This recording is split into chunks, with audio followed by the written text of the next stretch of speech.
Konuşabilirsin. Dur geliyorum. Sitting lonely in my room again, trying to find the words to say, but nothing comes out. Kahvenizi koyuyorum. I am Evet, looking kahve. for the better days. Seem like Gireyim mi? they just Gir, go gir. away. Herkese merhabalar. Merhaba arkadaşlar. Biz ilk defa YouTube'a beraber video çekiyoruz.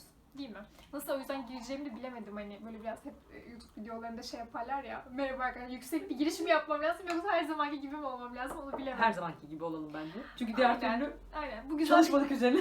Hiç bunun üzerine çalışmadık. Belki ilerleyen zamanlarda çalışırız. Bir Evet. giriş sloganı falan buluruz. Merhaba, ben Raza. Ben de Cansu. Tamam. İstanbul'da yaşıyoruz. Film anlatacağız, kitap Ee, anlatacağız. Aynen. Ya çok fazla bunları konuşuyoruz. Dedik ki neden bunu YouTube'da bir video olarak paylaşmayalım? Burada konuşalım dedik. Aynen burada konuşalım dedik. Bence kendi aramızda bayağı iyi muhabbet ediyoruz. Evet. YouTube videosu bunu yapabiliriz diye düşünüyorum. Yaparız. Şu an. Evet, aynen. Sabah hangi Umarım YouTube'dayız? Şu an yaparız. telefonda çekiyoruz. Aynen. Bakalım. Öyle. Önce filmden mi başlayalım? Önce filmden başlayalım. Dün akşam beraber bir film izledik. Bir klasik Woody Allen filmi. Söyle sen başla. Filmin adını söyle. Anlamadım peki. Kahire, o K harfi, Kahire'nin Aynen. mor gülü. Mor Gülü aynen. Yani Kahire demeye kağıt vardır ya. Orada o- bir A değişimi var. Evet. Kahire'nin mor gülü. İngilizcesinde The Purple becerebilirsem buraya afişi gelir. Evet, The Purple Rose of Cairo sanırım. Cairo'ydu sanırım. Öyle. Açıkçası film eski bir film. Oldukça eski bir film. 1985 yılında çekilmiş. Aynen 1985 yılında çekilmiş ve Amerika'nın ekonomik şartlarının çok kötü olduğu zamanlarda çekilmiş. 1930'larda. Ki ekonomik krizi anlatıyor. Aynen ekonomik krizini anlatıyor ve filmin içerisinde çok güzel detaylar var aslında Amerika'nın o zamanki yıllarındaki aslında yoksullukla ilgili. İş bulamamazlık var. Yani bize İnsanların yakın. açlığı. Şu an bize yakın durumdalar Bize yani. ekonomik krizimiz kaynaklı. Bence güzel empati yaptık. O yüzden bence bizi Aynen, hatta bir etkiledi. sahne vardı ki biz fakiriz diyordu. Orada çok empatiyi hissettim yani. Neyse işte filmde açıkçası beni en çok etkileyen şey başrolümüzdeki kadının yani Cecilia'nın oyunculuğu oldu. Ben en çok güzelliğinden etkilendim. Burada Güzelliği açıklamış çok güzel. oluyoruz. Aynen. Sadece şunu şey yaptım. Kadın aslında oradayken yaşlı değil ama bir tık kadının oradayken bile yaşlılık var ciddinde gibi geldi. Oysa ki orada genç. Şu an hani yaşlı. Bayağı eski bir film. Ya olabilir. Biraz fazla beyaz tenli olduğu için de öyle bir etki yaratmış Yani olabilir. daha kolay şey olmuş ama çok güzel bir kadın. Gençliği de çok güzel. Aynen. Yani filmde de çok hoş, çok naif, çok kibar. Sadece rahatsız edici unsurlar vardı. Hani o rahatsız edicilik aslında güzel oyunculuk. Ya, kocası Evet, çok evet. güzel oynamış. Aynen. Kötü adamı. Aynen. Yani evli bir çiftiniz var filmin en başında. Kadın adamla beraber olduğu için aslında pek mutlu değil. Çünkü adam genç kadına zaman zaman şiddet uyguluyor. Aynı zamanda kendisi fabrikadan kovulduğu için kadının kazandığı parayı elinden alıp istediği gibi işte kumar mı oynayacak, Kıza laf atma. para oyunlarında vesaire kullanıyor. Yani açıkçası olay esnasında rahatsız oluyorsunuz tabii ki. Çok. Ama filmin dikkat ettiği nokta hiç kesinlikle bu kısımlar değil. Film aslında fantastik, aynı zamanda da biraz mizahi öğeleri olan. Oraya kadar ben çok şey oldum örneğin. Hani önce kadın garsonluk yapıyordu. Kız Aynen. kardeşiyle sanırım aynı kafede garsonluk yapıyor. Ona böyle hayali bir dünyada olduğu çok belli. Hani gerçek dünyadan daha çok hayali bir yere kaçma ihtiyacı varmış gibi geldi. Hani bulunduğu zor şartlardan kendine bir alan yaratmış gibi geldi o filmler aracılığıyla. Evet, Hani çünkü kocasının kadının şiddeti. aslında çok iyi bir sinefili olduğunu görüyoruz. Sürekli sinemaya gidiyor kadın. Evet. Ve olayları yaşıyor, karakterlerle bir bağ kuruyor. Aslında kadın oldukça hayalperest. Evet, çok. Ve filmlerin içerisinde aslında mutluluğu arayan bir kadın. O yüzden çok sinemaya gittiği zaman mutlu olduğunu görüyoruz. Bu filmde açıkçası gerçeklikle o sinemadaki sahtelik mi diyeyim yani kurmacanın içerisinde bir esneklik payı bırakan, iç içe geçmiş Evet. bir film yani. Bizi düşündürmeyi amaçlayan bir film diye düşünüyorum. Bizi güldürmekten ziyade. Sen hangi kısımları... Ben şey kısmı hani kız söyleyecek. kardeşine bahsediyor hani orada.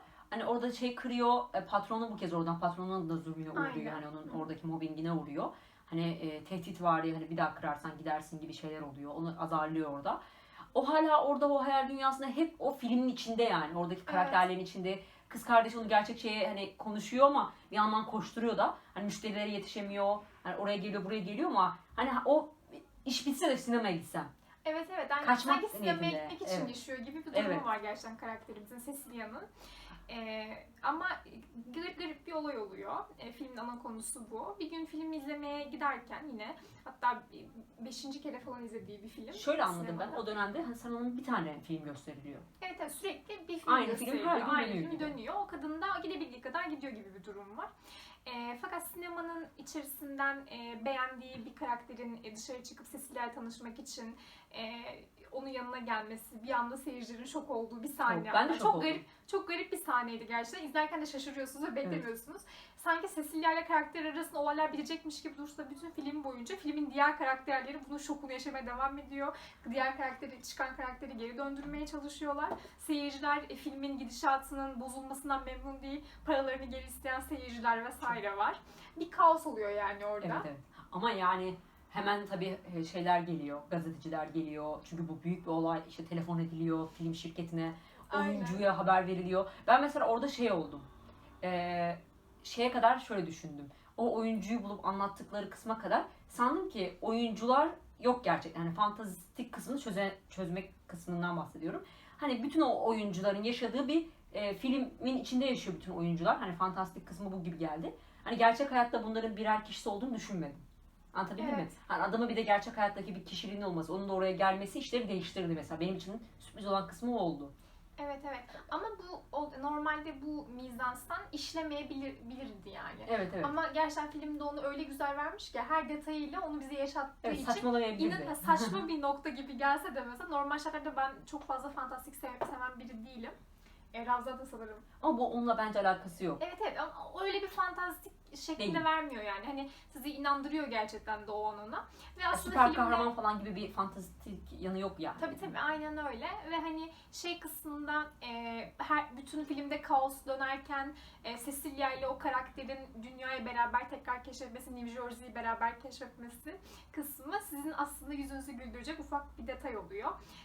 Şey kısmına ayrıca bir düştüm ben. Bilmiyorum mesela hoşuna gitti mi? Karakterin dünyayı tanımaya çalışırken verdiği komik tepkiler. Çok. Hamile kadına tepkisi çok sahte güzeldi. aynen sahte paralarının Evet. gerçek olduğunu düşünmesi ve bende para çok deyip Kadın güzel yemeğe çıkarttı. Güzel yediler Evet, yani. evet, Ben aynen, mutlu oldum. aynen kesinlikle. Cecilia'nın onu gerçek dünyaya anlatmaya çalışması vesaire kısmında ben açıkçası güldüm. Cecilia'nın seviliyor olması, bir de şimdi şöyle kocasının o psikolojik şiddeti ve var olan o şeyi çok rahatsız edici. Yani adam gerçekten çok güzel oynamış. O noktada o hayali kahramanla ilgili ona ilgi gösteriyor, seviyor olması, onu görüyor olması Evet. seni sıcacık yapıyor. Yani beni çok iyi hissettirdi adamın ona güzel sevgisi olayı. Hani Evet. Çünkü Alıntı- aslında karakter Cecilia'ya aşık yani. evet. Şimdi spoiler veriyoruz ama hani videonun başında bence anlaşılmıştır spoiler vereceğimizi düşünüyorum. Yani çok bir spoilerlık da bir film değil sonuç olarak. Bunları öğrendiğiniz filmin bir şeyden götürmez yani. Demek Evet istedim. yani açıkçası filmin enerjisi çok hoş. Evet. Bence- İzleyin ve gelin bu videoyu izleyin. Evet, aynen öyle. Devamında bu karakterin yanında işin içine bu karakteri yazan başka bir oyuncumuz daha giriyor. O aslında ikisi aynı kişiler ama sanırım Gerçek dünyadaki. oradaki metafor şu: biri kurmaca, fictional bir taraf, Hı hı. biri gerçek bir taraf. Günün sonunda aslında onun da Cecilia'ya aynı şekilde ilgisinin oluşunu görüyoruz. Ama gerçek olan karakterin, yani senarist olarak gördüğümüz karakterin Cecilia'ya karşı olan vaadinin ama ben gerçeğim olduğunu görüyoruz. Yani Evet. ben kurgu değilim. Hani ben diğeri ben romantiyim, ben cesurum, seni seviyorum diye vaatlerde bulunurken, sana bu hayatı yaşatmaya devam edebilirim vaatlerinde bulunurken, Gerçekte şey. senaristin ama ben gerçeğim demesi. Evet. O sahne de benim hoşuma gitmişti. Ya şöyle bir nokta oluyor. O adam da Cecilia'ya takıldığında fark ediyor ki Cecilia onun bütün her şeyini izlemiş, her şeyini biliyor. Onun kendisiyle ilgili yetersiz hissettiği konularda Evet. çok güzel onun yaralarını sarıyor. Hayır sende bir ışık var. Çok güzel oynuyorsun. O filmde bence çok iyi oynamıştın gibi ona hani onu ondan iyi tanıyacak kadar onu izlemiş, biliyor. Olması adamı çok etkiliyor. Yani başta böyle şey oluyorsun sen de. Adamın bundan etkileniyor. Evet. Hani beni seven gerçek bir insan. Hani onu dedi ya, gerçek bir insansın sen. Hani Hollywood'dan değil, burada o ya da o çevreden değil. gerçek bir eleştirmen olarak izlemiş, bilen biri olarak. Ve Cecilia'cığımın ilk defa sevildiğini hissetmesi ve bundan güç alarak kocasını rahatça terk edebiliyor oluşu. Çok üzüldüm. Çok kalbimin kırıldığı anlar oldu. Yani Cecilia'nın o ufacık mutluluk kırıntısının peşine takılıp gitmesi. Ama Evet. senarist olan diyaloglarında şu dikkatimi çekti. Aslında aralarında beslenen kişi senaristti. Yani Cecilia hep ona destek veriyordu. Cecilia onun Tabii. yaralarını sarmaya çalışıyordu. Cecilia o hayran olduğu kişinin ona ilgi gösteriyor olmasıyla besleniyor. Gibi Bir de vaat ettiği bir hayat. Hollywood'a gel gidelim birlikte. Evet doğru. Hollywood'a gitmeyi vaat ediyor. Ve filmin sonunda açıkçası kalpler bir tık kırılıyor. Ya sonu beni gerçekten şöyle yıktı.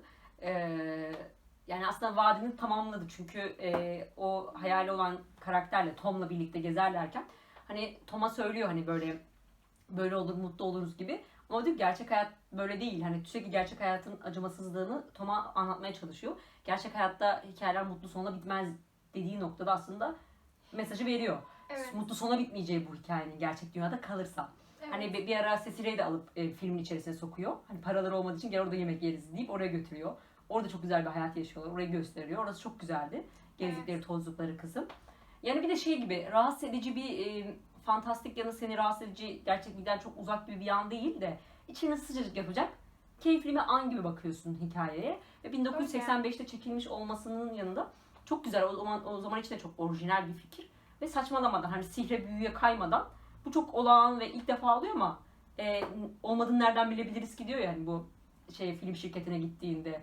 Böyle bir şey daha önce olmadı. Hiç olmadı. Ama bu olmayacağı anlamına gelmiyor. Hani bu normal gibi bakılıyor. Büyü, sihir ya da böyle çok fantastik bir yanıymış gibi değil de ilk defa oluyor. Demek ki böyle şeyler olabilirmiş ya her film sahnesinde. İlk defa olmuş ama olabilirmiş gibi. Evet. Ya bütün şey var. şehirlerde de böyle bu Tom karakteri dışarı çıkarsa ne yapacağız biz?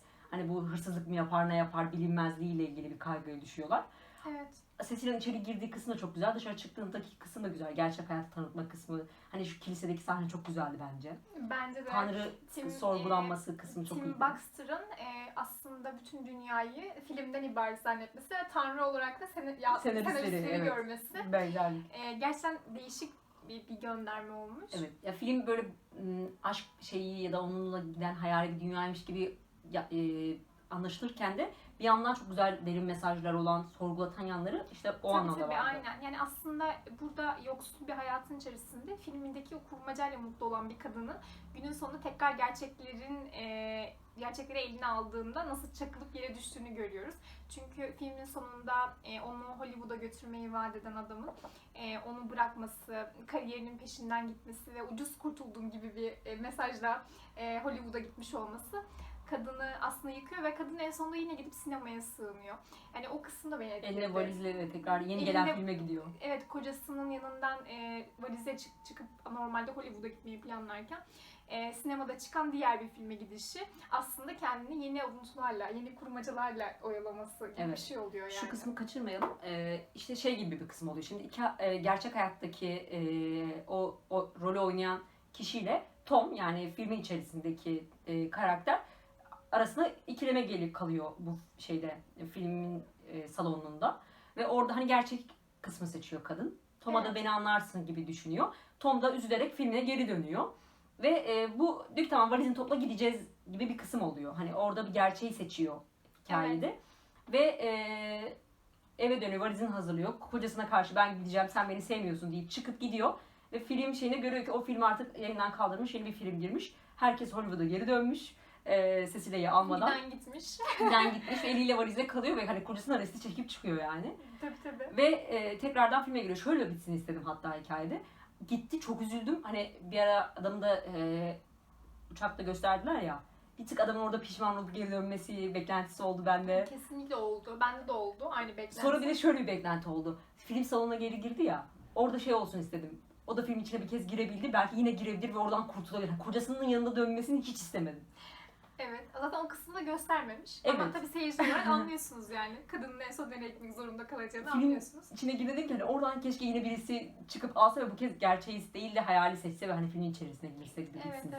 aynen. Yani kurmacanın ve aslında bence sanatın hayatımızdaki o gerçeklik etkisini de bence biraz sorgulatıyor. Sinemanın hani burada tabii örnek olarak sinemaya göstermiş ama sanatın da aslında üzerimizdeki etkisinin bence sorgulanmasının yapıldığı bir film diye düşünüyorum. Yani Woody Allen'ın çok güzel işlediği, gerçekten güzel bir film olmuş. Açıkçası beğendim. Sık sık ona bir şeyler ithaf edebileceğim, arada hatırlayabileceğim Evet. bir film oldu benim için. Bir de şunu da güzel gösteriyor. Hani bu genelde ekonomik kriz zamanlarında toplumda birazcık şey olur. Sanat hani lüks bir şey ya sonuçta. Yani işte aslında şu an biz filme gidemiyoruz. Çok pahalı. Ben onu Evet. konuştuk. Evet. Kadın bütün parasını mı artık veriyor ya da o zaman sinema gitmek daha ucuz bir şey mi bilemiyorum. Ama o ekonomik krizde bütün salon dolu. Herkes oraya gelmiş. Yani Aynen. sanat niçin var noktasında. Toplum için mi, sanat mı için de. Hani toplumu o ekonomik krizden bir tık böyle rahatlatabileceği ve hani onları besleyebileceği bir kaçış alanı gerçekten olabileceği Evet. bir kısım. Hani gerçek hayatın üzüntülerinden bir tık hayali dünyada oynanabileceği, başka türlü olabilir mi? Ya da bir tık onları iyi hissettirecek bir şey olması açısından güzel kurgulanmış. Yani yeri güzel konulmuş sanatın. Gerçek hayatın Evet. o acımasız kısmındaki rolü. Bazen ben bilmiyorum bir şeylere pragmatist yaklaşabiliyorum. Hani bu gerekli mi, gereksiz gibi. Sanki insanlara gerçekten şöyle yani senin fiziksel bir yarana ilaç olmalıymış gibi bir şey yapılıyorsa yapılsın. Ya da bir insanın karnını doyursun falan Evet. gibi gelir ya.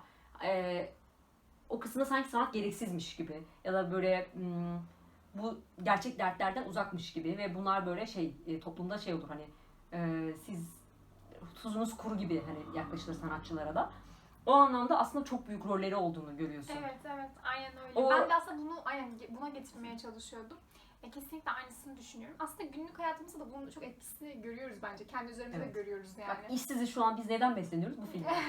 Aynen. Sesiyle gibi değil miyiz şu Arkadaşlar an? biz iş arıyoruz bu dönemimizde ve açıkçası kendi konuşma ihtiyacımız da biraz karşısında Evet. bu YouTube videosunu çekiyoruz. Çünkü günlük hayatımızda o kadar çok film ve kitap konuşuyoruz ki zaten. Evet. Yani Şu an Cecilia'yla çok benzer buldum kendimizi.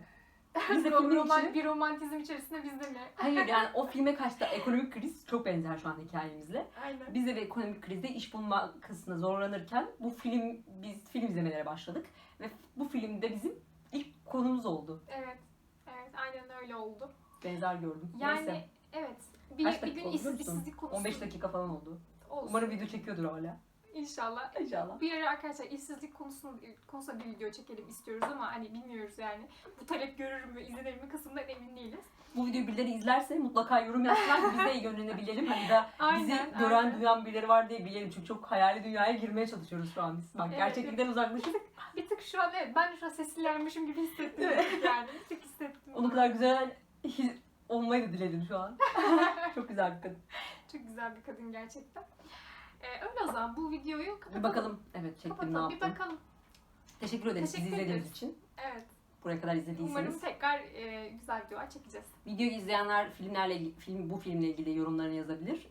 İzlemeyenler de izleyip gelirse çok mutlu oluruz. Yorumlarınızı bize paylaşın. Aynen, Sizi nasıl aynen. etkiledi, ne noktalarda tıkandınız ya da sizi besleyen noktaları neler oldu merak ederiz. Böyle bir karşılıklı beslenmiş Bu oluruz. arada bu filmin Woody Allen'ın en sevdiği filmi olduğunu da söylemeyi es geçmeyelim. Şeyin de en sevdiği Woody Allen filmiymiş. Kimi? Ferhan Şensoy. Evet doğru. Bunu ben de okumuştum aynen. Ferhan Şensoy'un ama sevmesini bu filmin hiç şey yapmadım ya. Garipsemedim. Hı hı. Tam Ferhan Şensoy'un En sevdiği filmmiş Woody gibi geldi. Allen. Ben Woody diyemiyorum. Woody Allen. Aynen. Neyse o zaman. Teşekkür ederiz. Sitting lonely in Bir my sonraki videoda room görüşmek üzere. trying to find the words to say, but nothing comes out.